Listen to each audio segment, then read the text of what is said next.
Now that we're a little bit familiar with our fabric kit, we want to take all of the fabrics, except for the binding, and put it on our Steam Seam 2. Now this is a 24-inch wide Steam Seam 2. I like to pull back the grid side personally. Whichever side you pull back, you're going to want to fold it back on itself, because this part of the paper still has some sticky on it, and you really don't want to get that on anything else. So like that, and then just start laying your pieces on. These pieces here, I want to see the Steam Seam 2 around the edges. But I can butt them up against each other. Just don't overlap them. Come here. The Steam Seam 2 is super repositionable, which is one of the qualities that we want in our fusible. Again, I'm going to butt them up against each other. I'm not going to overlap. If I see a little bit of Steam Seam 2 here, no problem. Same here.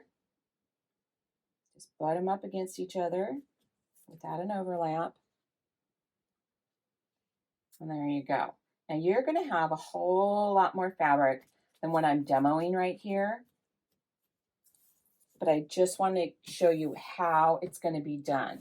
So this is going to be my working chunk. But if you do have more fabric. The rest of your fabric will go out here.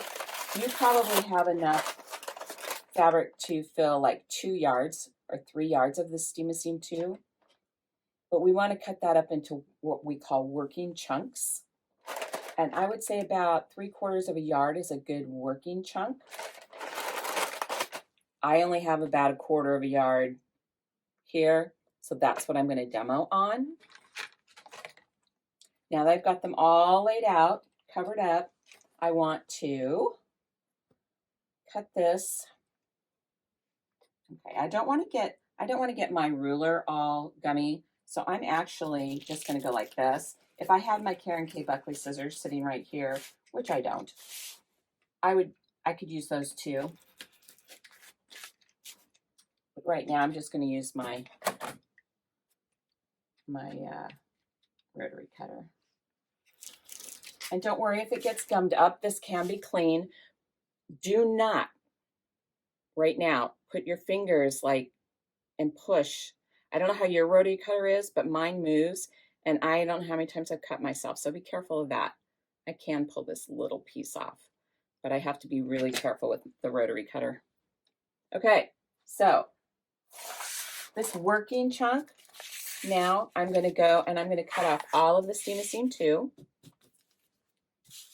that is in big pieces like this. Don't need that Steam Seam 2.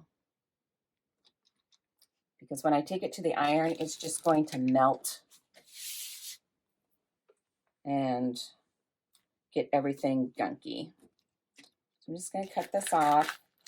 Again, I like to use my rotary cutter, even though it gets gummed up. It's just faster than the scissors, but feel free to use the Karen K. Buckley scissors.